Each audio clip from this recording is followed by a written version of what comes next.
The music from O'Malley's bar pounded through the walls as Sarah Chun walked past the entrance, her civilian clothes drawing no attention from the rowdy crowd inside. She had planned a quiet evening after finishing her graduate coursework, but her friend Jessica had begged her to come out for just one drink. Sarah glanced at her watch, 9:30 p.m. She could spare an hour before heading home to study. The bar was packed with Marines from Camp Pendleton, their buzz cuts and confident swagger making them easy to spot even in civilian clothes. Sarah found Jessica near the back, already 3 drinks deep and flirting with a lance corporal who looked barely old enough to drink legally. "Sarah, you made it," Jessica squealed, throwing her arms around her friend. "This is Mike, and these are his buddies from 2nd Battalion. Sarah nodded politely at the group of 5 Marines who were eyeing her with obvious interest. She could already sense where this was heading. These young enlisted men saw 2 college girls and assumed they had hit the jackpot. "What are you ladies drinking?" asked Corporal Danny Rodriguez, the apparent leader of the group. His chest was puffed out, and he wore his confidence like armor. "First round's on us." "Just a beer, thanks," Sarah replied, settling into the booth. She had learned long ago that keeping things simple was the best approach in situations like this. As the evening progressed, the Marines became increasingly bold. They shared exaggerated stories of their training exercises, their deployment experiences, and their supposed expertise in everything from weapons to hand-to-hand combat. Sarah listened politely, occasionally asking questions that seemed to stroke their egos further. "You civilian girls just don't understand what real military training is like," bragged Private First Class Tommy Williams, leaning closer to Sarah. "We've been through hell and back. Boot camp broke guys who thought they were tough." "Yeah," added Lance Corporal Steve Parker. "We're trained killers, you know? Elite warriors. Not like those Army boys or Navy squids." Sarah smiled and nodded, sipping her beer slowly. She had heard variations of this speech countless times before, though these Marines had no way of knowing that. "Tell me more about your training," she said, genuinely curious about their perspective. "What makes Marines so special?" This question opened the floodgates. For the next hour, the 5 Marines took turns describing their experiences at Paris Island, their advanced infantry training, and their various military occupational specialties. Corporal Rodriguez was a machine gunner, Private Williams worked in logistics, Lance Corporal Parker was a radio operator, and the other 2 were riflemen fresh out of their first deployment. "The thing is," Rodriguez said, his voice growing louder as the alcohol took effect, "civilians just don't get it. You live in this safe little bubble while we're out there protecting your freedom. No offense, sweetheart, but you probably couldn't handle 5 minutes of what we do." Sarah raised an eyebrow, but kept her expression neutral. "You're probably right. It sounds incredibly challenging." "Damn right it is," Williams chimed in. "Take Sarah here. I bet she's never even held a real weapon, let alone fired one under pressure. No way she could handle the stress of combat operations." The Marines laughed and continued their boasting, each trying to outdo the others with increasingly dramatic stories. Sarah listened patiently, occasionally asking follow-up questions that revealed her surprising familiarity with military terminology and procedures. "How do you know about suppressive fire patterns?"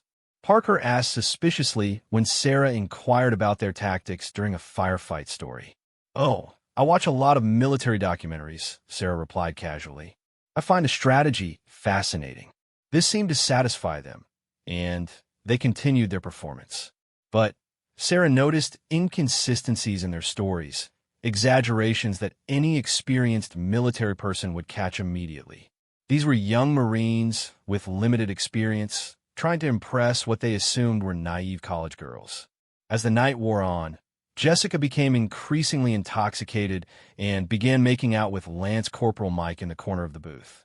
The other Marines grew bolder in their advances towards Sarah, moving closer and making increasingly inappropriate comments. "Come on, Sarah," Rodriguez said, his hand finding its way to her knee. "Why don't we get out of here? I can show you what a real Marine can do." Sarah gently but firmly moved his hand away. "I'm flattered, but I'm not interested." "What's the matter?" Williams laughed. Scared you can't handle a warrior? Maybe she's one of those girls who only dates officers, Parker suggested with a sneer. Thinks she's too good for enlisted men. Sarah felt her jaw tighten slightly, but she maintained her composure. It's nothing personal. I just prefer to keep things friendly. The Marines exchanged glances, and their demeanor began to shift. The friendly facade was dropping, replaced by something more aggressive and entitled. Look, Princess, Rodriguez said, his voice taking on a harder edge. We've been buying you drinks all night and entertaining you with our stories. The least you could do is show some appreciation. I've been perfectly polite, Sarah replied, her tone remaining calm, but with a hint of steel entering her voice. And I've only had one beer. Don't be such a tease, Williams added, moving to block her exit from the booth. We're not asking for much. Just a little fun between friends. Sarah looked around the crowded bar. Jessica was too drunk to be of any help, and the bouncer was dealing with another disturbance near the front entrance. She was effectively trapped by 5 increasingly aggressive Marines who clearly weren't used to hearing the word no. Gentlemen, she said quietly, I think there might be a misunderstanding here. You should probably step back and let me leave. Or what? Rodriguez laughed. You'll call for help? Look around, sweetheart. Everyone here respects the uniform, even when we're not wearing it. Nobody's going to side with some stuck-up college girl over Marines. The situation was escalating quickly. Sarah could see the calculations in their eyes, the assumption that they had her cornered and helpless. They had made the classic mistake of underestimating their target based on appearance and assumptions. I'm asking nicely one more time, Sarah said, her voice dropping to a more serious tone. Move aside and let me leave. Make us, Williams challenged, emboldened by liquid courage and pack mentality. Sarah sighed quietly. She had really hoped to avoid this kind of situation tonight. But these Marines had made their choice, and now she would have to make hers. She stood up slowly, noting the positions of each Marine, their body language, and the exits available to her. Her mind automatically began running through tactical assessments and response options, skills that had been drilled into her through years of intensive training that made these Marines' experiences look like summer camp. Last chance, she said softly, though only Rodriguez was close enough to hear her over the bar's noise. What are you going to do about it? He sneered, reaching for her arm. That was when Sarah Chan decided it was time to remind these young Marines that assumptions could be very dangerous things. What they didn't know, what they couldn't possibly have known from looking at her, was about to change everything. The graduate student facade was about to drop, and these Marines were about to learn why making assumptions about people could be a costly mistake. Sarah had been patient, polite, and accommodating all evening, but that patience was about to run out in a very dramatic way. As Rodriguez's hand moved toward her, Sarah's training kicked in automatically. Years of muscle memory and tactical conditioning were about to surface, and these 5 Marines were completely unprepared for what was coming next. The crowded bar continued its chaotic revelry around them, oblivious to the fact that the dynamic at their corner booth was about to shift dramatically. Sarah took a deep breath and prepared to show these Marines exactly what real training looked like. What happened next would become a story that Rodriguez, Williams, Parker, and their friends would tell for years to come, though never quite in the way they had expected when the evening began. Rodriguez's hand never reached Sarah's arm. In one fluid motion that seemed to defy physics, his wrist was suddenly trapped in what felt like a steel vise. The pain was immediate and intense, shooting up his arm as pressure points he didn't even know existed sent fire through his nervous system. What the hell? He started to say, but the words died in his throat as Sarah applied just enough additional pressure to make him realize he was completely at her mercy. Pressure point manipulation, Sarah said calmly, as if she were explaining a homework assignment. Specifically, the radial nerve cluster. Very effective for compliance without permanent damage. Williams and Parker moved to help their friend, but Sarah's free hand shot out in a gesture that made them freeze instantly. It wasn't threatening in any obvious way, but something in her posture and the precision of her movement suggested they would deeply regret taking another step. "I would strongly advise staying exactly where you are," she said, her voice carrying an authority that seemed to fill the space around their booth. "Danny here is learning an important lesson about consent and respect." Rodriguez tried to pull away, but quickly discovered that the harder he struggled, the more intense the pain became. His face had gone pale, and sweat was beginning to bead on his forehead. "Let me go," he hissed through gritted teeth. "Certainly," Sarah replied. "Just as soon as you apologize for your behavior and promise to keep your hands to yourself for the rest of the evening." The other Marines stared in shock. Their tough, confident leader was being controlled by a seemingly delicate graduate student using nothing but her thumb and forefinger. It defied everything they thought they knew about physical dominance and military superiority. "This is impossible," Parker whispered. "She's just a civilian girl." Sarah glanced at him with what might have been amusement. "Is that what you think I am?" Williams, emboldened by alcohol and wounded pride, decided to test her warning. He lunged forward, intending to grab Sarah and free his friend. What happened next occurred so quickly that the other Marines barely had time to process it. Sarah released Rodriguez's wrist, pivoted on her left foot, and redirected Williams's momentum using his own force against him. He found himself face down on the table, his arm twisted behind his back in a position that suggested any movement would result in a dislocated shoulder. "Aikido," Sarah explained conversationally, maintaining perfect control over Williams while keeping her eyes on the other three Marines. "The art of using an opponent's aggression against them. Very practical in close-quarter situations." Rodriguez was nursing his wrist, staring at Sarah with a mixture of pain, confusion, and dawning respect. Williams was making small, whimpering sounds as he tried unsuccessfully to find a position that didn't threaten to tear his shoulder apart. "Now, then," Sarah continued, "I believe we were discussing respect and boundaries. Anyone else care to test their training against mine?" Lance Corporal Parker, the radio operator, was beginning to put pieces together. Sarah's familiarity with military terminology, her precise use of technical terms, and her obvious combat training were painting a picture that none of them had considered. "Who are you?" he asked quietly. Sarah smiled, and for the first time that evening, it reached her eyes. "That's a much better question than your friends have been asking. I'm Captain Sarah Chun, United States Marine Corps, currently completing my advanced degree in strategic studies at UC San Diego." The silence that followed was deafening. Even the bar's loud music seemed to fade as the implications of her words sank in. "You're an officer," Rodriguez said, his voice barely above a whisper. "Not just any officer," Sarah continued, still maintaining her hold on Williams. "I'm a force reconnaissance officer with 3 combat deployments, qualified expert in 7 different weapon systems, and certified in advanced combat tactics. I spent 18 months training with British SAS units and completed the Marine Corps martial arts program at the highest instructor level." Williams stopped struggling entirely. Parker's mouth had fallen open. The 2 riflemen at the end of the table looked like they wanted to disappear entirely. "But you're—" Rodriguez started. "A woman? Asian? Small? All of the above." Sarah's voice carried a hint of steel. "Yes, Corporal Rodriguez. I'm also the Marine who pulled wounded soldiers out of a Taliban ambush in Helmand Province while taking sniper fire.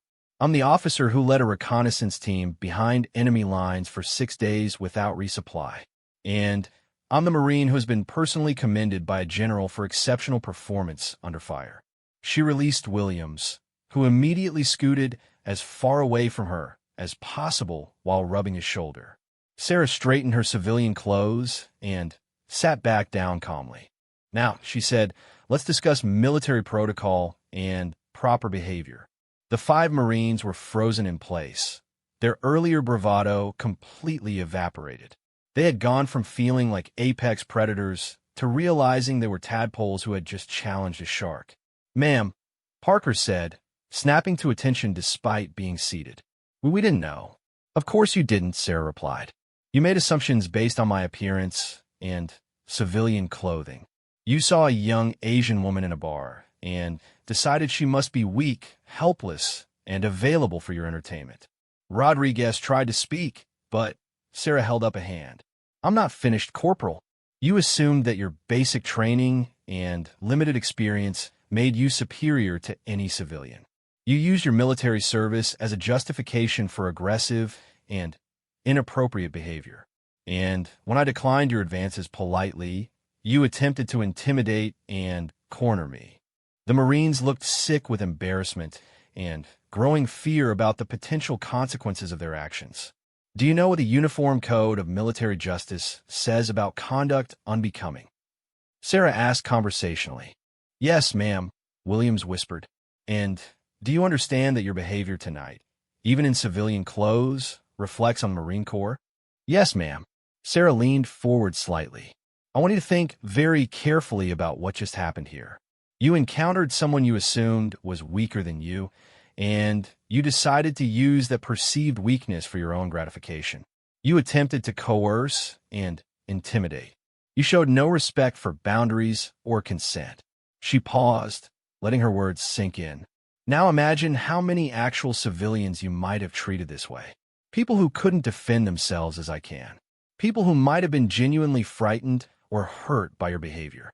The shame on their faces was palpable now. What had started as a fun evening of showing off for college girls had become a harsh lesson in humility and proper conduct. Ma'am, Rodriguez said quietly, we're sorry. We were way out of line. Yes, you were, Sarah agreed. The question now is what you're going to do about it. She gestured toward Jessica, who was still oblivious to everything that had transpired, focused entirely on her makeout session with Mike. My friend is intoxicated and vulnerable. You were planning to take advantage of that situation, weren't you? The Marines couldn't meet her eyes. Here's what's going to happen, Sarah continued. You're going to help me make sure she gets home safely. You're going to apologize sincerely for your behavior. And you're going to spend some serious time thinking about how Marines should conduct themselves, whether in uniform or out. Yes, ma'am, came the chorus of subdued responses. More importantly, Sarah added, you're going to remember this lesson the next time you encounter civilians who can't defend themselves. You're going to treat people with respect regardless of their perceived weakness or vulnerability. She stood up and smoothed down her shirt. The Marine Corps taught you to be protectors, not predators. It's time you started acting like it. The transformation in the group was complete. 5 cocky young Marines had become 5 ashamed and humbled service members who were beginning to understand the difference between confidence and arrogance. Now, Sarah said, let's get my friend some water and call her a safe ride home. And gentlemen, consider tonight a free lesson in why assumptions can be dangerous. As they began the process of sobering up Jessica and arranging her transportation, Sarah reflected on how quickly the evening had changed. These Marines weren't bad people. They were young, inexperienced, and had been given a false sense of superiority by their limited training and the civilian world's respect for the uniform. But they had just learned a lesson that would stay with them for the rest of their careers. And hopefully, that lesson would make them better Marines and better men. The night was far from over. However, what happened next would determine whether these young Marines truly understood the lesson they had been taught, or whether they would need further education in respect, humility, and proper conduct. 20 minutes later, Jessica was coherent enough to understand that her evening was over. The Marines had sobered up considerably, and the atmosphere at their table had completely transformed from predatory aggression to respectful attention. I don't understand what happened. Jessica slurred slightly as Sarah helped her gather her purse. Why is everyone being so weird now? I'll explain later, Sarah said gently. Right now, let's get you home safely. Corporal Rodriguez cleared his throat nervously. Ma'am, we've called an Uber for your friend. It should be here in 5 minutes. Thank you, Corporal, Sarah replied. That was the right thing to do. As they waited for the ride, Sarah noticed that the Marines were stealing glances at her, clearly struggling with questions they wanted to ask, but weren't sure they should voice. Finally, Lance Corporal Parker worked up the courage to speak. Ma'am, if you don't mind me asking, why didn't you tell us who you were from the beginning? Sarah considered the question carefully. Several reasons, Lance Corporal. First, I wanted to see how you would treat someone you perceived as weaker than yourselves. Second, I hoped you might demonstrate better behavior without needing the authority of rank to compel it. And third, I wanted to understand what kind of Marines you really are beneath the bravado. And what did you learn? Private Williams asked quietly. That you're young men who've been given some training and a lot of responsibility, but not enough wisdom to handle either properly yet, Sarah replied honestly. You confused physical capability with moral authority. You mistook your service for a license to take what you wanted from people you saw as lesser than yourselves. The harsh words stung, but none of the Marines protested. They were beginning to understand the gravity of their behavior. But, Sarah continued, I also learned that you're capable of better. When confronted with your mistakes, you didn't double down on them. You listened, you accepted responsibility, and you took action to correct the situation. That suggests there's hope for you yet. Rodriguez looked up from nursing his still sore wrist. Ma'am, what would have happened if we hadn't backed down? If we had kept pushing? Sarah's expression grew more serious. Then, you would have learned some very painful lessons about the difference between basic combat training and advanced tactical instruction. You also would have faced serious disciplinary action for assault on a superior officer. The implications hung heavy in the air. These Marines were beginning to realize just how close they had come to destroying their careers and their futures. More importantly, Sarah added, you would have proven that you were exactly the kind of people who should never be trusted with the responsibility and authority that comes with the uniform. Jessica's Uber arrived, and Sarah helped her friend into the car, making sure the driver had the correct address and that Jessica's phone was charged. As the car pulled away, Sarah turned back to the 5 Marines. Now then, gentlemen, let's have a more serious conversation. She sat back down at the table, and the Marines automatically arranged themselves in a way that unconsciously resembled a military briefing formation. Even in civilian clothes, in a crowded bar, the ingrained respect for rank and authority was asserting itself. Do you understand what force reconnaissance is? Sarah asked. Elite reconnaissance and special operations, Parker answered immediately. Some of the best Marines in the Corps. That's correct. Do you know what it takes to qualify for Force Recon? The Marines shook their heads, suddenly realizing how little they actually knew about the more advanced levels of their own service. Physical fitness standards that would break most professional athletes, Sarah began. Psychological evaluation that screens out anyone who can't handle extreme stress. Combat training that includes everything from underwater demolition to advanced marksmanship to survival in hostile territory, and leadership development that prepares you to make life and death decisions under impossible circumstances. She paused to let that sink in. I didn't go through that training to lord it over junior Marines or to intimidate people in bars. I went through it because I wanted to serve my country at the highest possible level, and because I wanted to be worthy of leading Marines like you into combat. Rodriguez straightened unconsciously. Ma'am, we never thought about it that way. Of course you didn't, Sarah replied. You were too busy thinking about what your training entitled you to take, rather than what it obligated you to give. She leaned forward, her voice becoming more intense. Every day, Marines around the world are representing our Corps in combat zones, humanitarian missions, and peacekeeping operations. They're proving that we deserve the respect and trust that the American people place in us. They're earning the right to be called Marines through their actions and their sacrifice.